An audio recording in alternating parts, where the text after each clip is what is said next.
Hello सभी को नमस्कार। सभी का प्रयास एकेडमी में स्वागत है। मैं अरुण सर आज क्लास 12th के सब्जेक्ट केमिस्ट्री के लिए एक महत्वपूर्ण टॉपिक लेकर आया हूँ, जो है ऑक्सीकरण संख्या अर्थात ऑक्सीडेशन नंबर। यह टॉपिक क्लास 11th का है, परंतु यह क्लास 12th के सिलेबस के लिए अत्यंत महत्वपूर्ण है, क्योंकि क्लास 12th में रिएक्शन पोर्शन अर्थात रिएक्शंस को बैलेंस करने के लिए इस टॉपिक की अत्यधिक आवश्यकता पड़ती है। इसकी सहायता से रिएक्शन को काफ़ी हद तक बैलेंस कर लिया जाता है। तो आइए जानते हैं कि ऑक्सीकरण संख्या का हम किस प्रकार 12th में रिएक्शंस को बैलेंस करने में किस प्रकार से करेंगे, और इसका परिचय देखते हैं और किस प्रकार ऑक्सीकरण संख्या ज्ञात की जाती है। इसके परिचय के बारे में चलते हैं। आपको ज्ञात होगा किसी परमाणु द्वारा त्यागे अथवा ग्रहण किए गए इलेक्ट्रॉनों की संख्या को उस परमाणु की ऑक्सीकरण संख्या कहते हैं।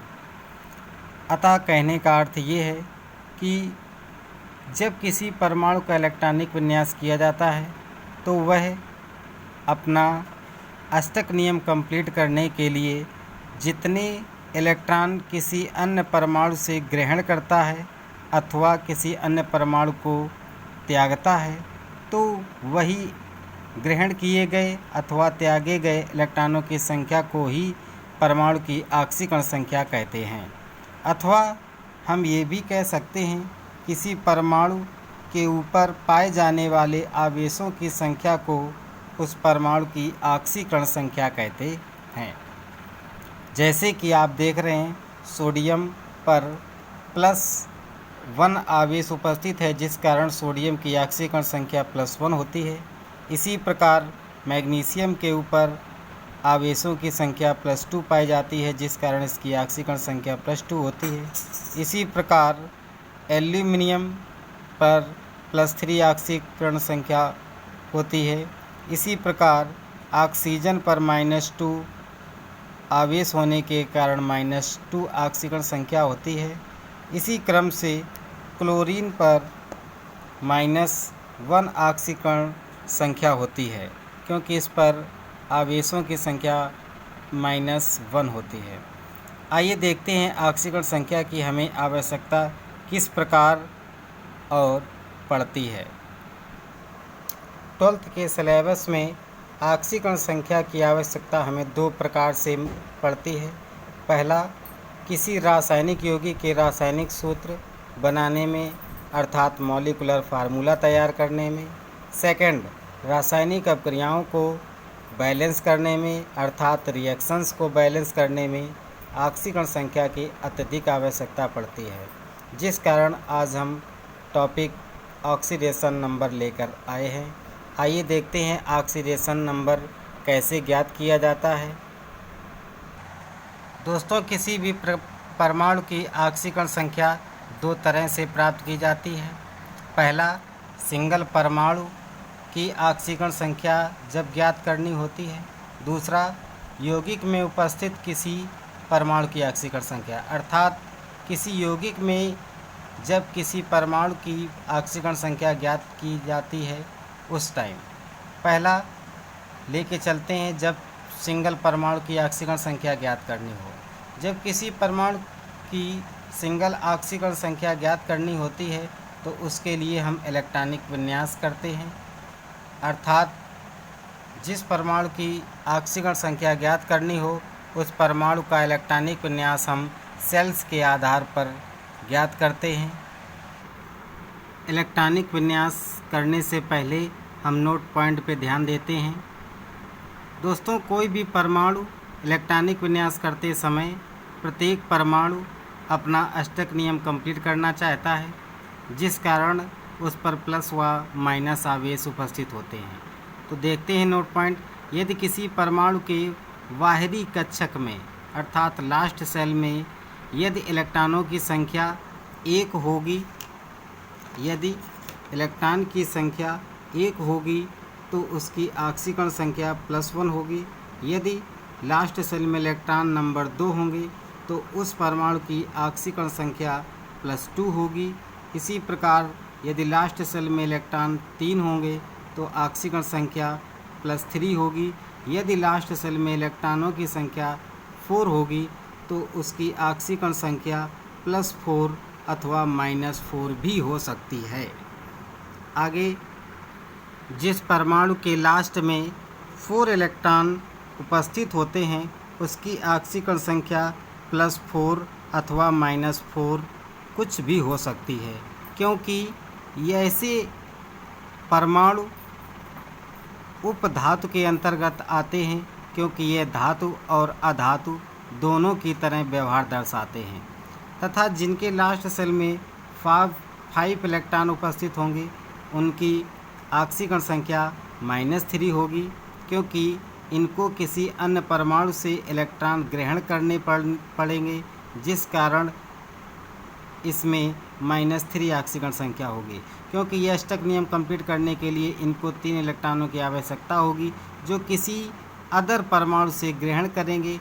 और दोस्तों, ग्रहण करने पर ऋण आवेश चढ़ता है, क्योंकि जब हम किसी भी व्यक्ति से रुपए अर्थात धन लेते हैं तो हमारे पर कर्ज चढ़ता है अर्थात ऋण आवेश आता है। इसी प्रकार यदि किसी लास्ट में 6 इलेक्ट्रॉन उपस्थित होंगे तो उनकी ऑक्सीकरण संख्या -2 होगी, क्योंकि अष्टक नियम कंप्लीट करने के लिए 2 इलेक्ट्रॉन की आवश्यकता होती है, जिस कारण इस पर -2 आवेश उपस्थित होगा। इसी प्रकार जिस परमाणु के लास्ट शेल में 7 इलेक्ट्रॉन उपस्थित होंगे उसकी ऑक्सीकरण संख्या -1 होगी, क्योंकि इसको अष्टक नियम कंप्लीट करने के लिए 1 इलेक्ट्रॉन की आवश्यकता है। इसी प्रकार जिसके लास्ट शेल में 8 इलेक्ट्रॉन प्रेजेंट होंगे उसकी ऑक्सीडेशन नंबर 0 होगी, क्योंकि इसका लास्ट शेल में 8 इलेक्ट्रॉन अर्थात अष्टक नियम कंप्लीट होता है। इस कारण इसमें 0 इसकी ऑक्सीकरण अवस्था होती है। आइए देखते हैं कुछ परमाणुओं की ऑक्सीकरण संख्या किस प्रकार ज्ञात करते हैं। सोडियम परमाणु की ऑक्सीकरण संख्या ज्ञात करने के लिए इसका इलेक्ट्रॉनिक विन्यास को उसके आधार पर किया जाएगा। 2, 8, 1।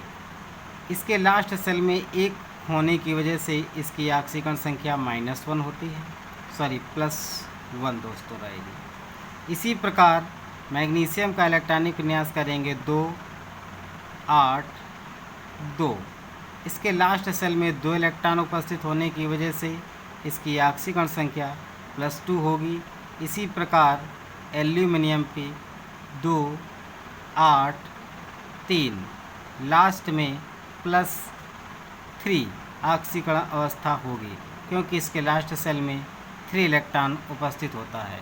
इसी प्रकार सिलिकॉन की देखते हैं तो 2, 8, 4 लास्ट में 4 इलेक्ट्रॉन उपस्थित होने के कारण इसकी ऑक्सीकरण संख्या +4 अथवा -4 भी हो सकती है।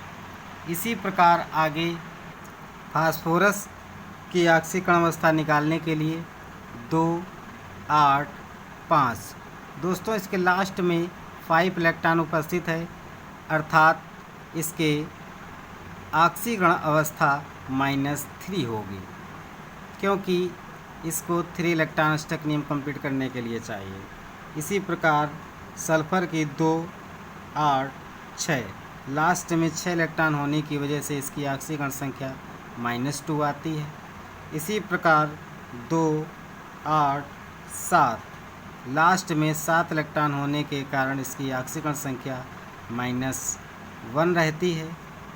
आगे 2, 8, 8 लास्ट अष्टक नियम कंप्लीट होने की वजह से इसकी ऑक्सीकरण संख्या 0 होती है।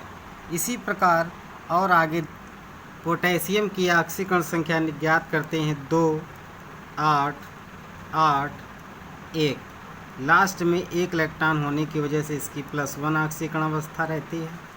इसी प्रकार 2, 8, 8, 2 इसमें लास्ट शेल में 2 इलेक्ट्रॉन होने के कारण इसकी ऑक्सीकरण अवस्था +2 होती है। इसी प्रकार समस्त परमाणुओं की ऑक्सीकरण संख्या हम ज्ञात करते हैं। अब देखते हैं किसी यौगिक में उपस्थित किसी परमाणु की ऑक्सीकरण संख्या कैसे ज्ञात की जाती है। किसी यौगिक में उपस्थित किसी परमाणु की ऑक्सीकरण संख्या ज्ञात करने के लिए यौगिक में उपस्थित अन्य परमाणुओं की सहायता ली जाती है, क्योंकि अन्य परमाणुओं की संख्या जो उनकी रियल ऑक्सीकरण संख्या होती है उनकी सहायता से पूछे गए परमाणु की ऑक्सीकरण संख्या हम ज्ञात करते हैं। जैसे कि आप देख रहे हैं सल्फ्यूरिक एसिड H2SO4 में आपको सल्फर परमाणु की ऑक्सीकरण संख्या ज्ञात करनी है। आइए देखते हैं किस प्रकार ज्ञात करते हैं। यौगिक में जिस परमाणु की ऑक्सीकरण संख्या ज्ञात करनी होती है दोस्तों उसकी ऑक्सीकरण संख्या X मान ली जाती है और अन्य परमाणुओं की ऑक्सीकरण संख्या रियल लिख कर ली जाती है। जैसे कि ऑक्सीजन की ऑक्सीकरण संख्या -2 होती है। कितने ऑक्सीजन हैं? 4 हैं, तो 4 का मल्टीप्लाई कर लिया जाएगा इक्वल टू, यदि यौगिक के ऊपर कोई आवेश उपस्थित होता है तो उसकी संख्या इक्वल में राइट की जाती है, अन्यथा शून्य रख दिया जाता है। आगे अन्य परमाणु जैसे हाइड्रोजन, तो प्लस में हाइड्रोजन की रियल ऑक्सीकरण संख्या लिखते हैं, इसकी +1 होती है। हाइड्रोजन की संख्या कितनी है? 2, तो 2 का मल्टीप्लाई कर लेते हैं। इस प्रकार एक समीकरण का हम पहले निर्माण कर लेते हैं। अब इस समीकरण को बैलेंस कर लेते हैं। जैसे 2 का मल्टीप्लाई किया जाएगा, 2 1 ज़ा 2 प्लस x प्लस 4 2 ज़ा 8 प्लस माइनस माइनस, तो यहाँ पे आपका माइनस हो जाएगा, माइनस का 8 = 0। आगे इधर आप देख रहे हैं ये संख्या आपकी प्लस की है, ये माइनस की है। प्लस और माइनस लेस हो जाएगा, माइनस नंबर ज़्यादा होने की वजह से -6 प्राप्त होगा = 0। इधर आपका x रहेगा, अर्थात x - 6 = 0। x इक्वल करेंगे x = +6, अर्थात x = +6 ऑक्सीकरण अवस्था प्राप्त होती है। x आपने दोस्तों किसकी मानी थी? सल्फ़र की, इसलिए सल्फ़र की ऑक्सीकरण संख्या आपकी निकल के आती है +6। इस प्रकार समीकरण बनाकर ऑक्सीकरण संख्याएं ज्ञात की जाती हैं। आगे और देखते हैं, जैसे कि पोटेशियम फेरोसाइनाइड में Fe की ऑक्सीकरण संख्या आपको ज्ञात करनी है, तो इसकी x मान ली जाएगी, प्लस Cn की ऑक्सीकरण संख्या दोस्तों -1 होती है, -1 लिख ली जाएगी। Cn नंबर कितने हैं उसका मल्टीप्लाई किया जाएगा 6 का, इक्वल टू ऊपर कोई आवेश ना होने की वजह से यहाँ पे शून्य रख दिया जाएगा। यदि कोई आवेश उपस्थित होगा तो वहाँ पर आवेश संख्या चिन्ह सहित रखते हैं। इधर प्लस पोटेशियम की ऑक्सीकरण संख्या +1 होती है और पोटेशियम नंबर 4 हैं, 4 का मल्टीप्लाई कर लिया जाएगा। अब इस इक्वेशन को सॉल्व कर लेंगे, 4 1 ज़ा 4 प्लस का 4 आपका आ जाएगा प्लस x, इधर आप करेंगे 6 का मल्टीप्लाई किया जाएगा, 6 1 ज़ा 6 प्लस माइनस मल्टीप्लाई होगा आपका माइनस आ जाएगा 6 = 0। अब इसे सॉल्व कर लिया जाएगा। इधर +6 का आप देख रहे हैं ये -6 है, लेस हो जाएगा, x = -4 = 0। x = किया जाएगा तो आपका +4 निकल के आती है, अर्थात x = +4 ऑक्सीकरण अवस्था।